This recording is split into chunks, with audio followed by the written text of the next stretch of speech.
Welcome to Mishna, Salem, Rosh, Mishnah. Over here is going to discuss the shofarot used on fast days. So on Ta'anit, right? We'll learn in Masechet Ta'anit that anytime there was either, famine, no rain, right? They would actually fast. And there would be these set fasts by the Hachamim that they would make.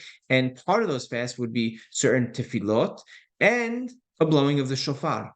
What would they use then? It wouldn't be the same shofar that our Mishnah in the previous Mishnah mentioned that were used on Rosh Hashanah. Rather, it was a little bit of a different procession. But Ta'aniyot, on fast days, right, the ones that we just mentioned, for, if there's a drought or whatnot, B'shel Zecharim Kifufim, you'd use ram's horns, right, that were kafuf, that were bent, curved, rammed horns. Right? You see over here in this picture, those are the ram's horns that are bent over there. That's on the ta'aniyot. Ufihem mitzupim kesef, right? And their opening the mouth was plated with silver, right? Not gold. Ushte hatzotzot ba'emtza. Over here, the shofarot were on the sides, and the trumpets were in the middle.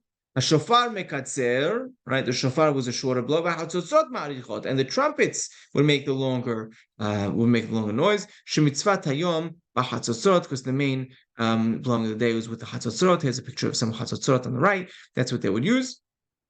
Now Harambam mentions over here the halacha, right? Firstly, when we say that it was similar in the tikiyah. No, sorry, that's it, right? We'll get to the next Mishnah. I'll mention the halacha.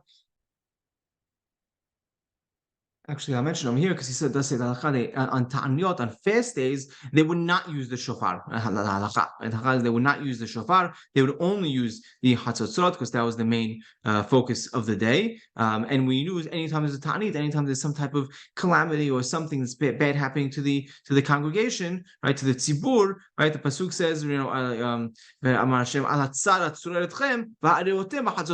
When you have any attack or something, right, an enemy, right, anything bad really happening. So what do? You blow these trumpets, right? So we know you would not have the shofarot accompany it. Rather, you'd only have the trumpets. And similarly, on Rosh Hashanah, it would be the opposite. You would only have, today, right? Not in the Beit HaMikdash, you would only have the shofar without the trumpets, as we mentioned.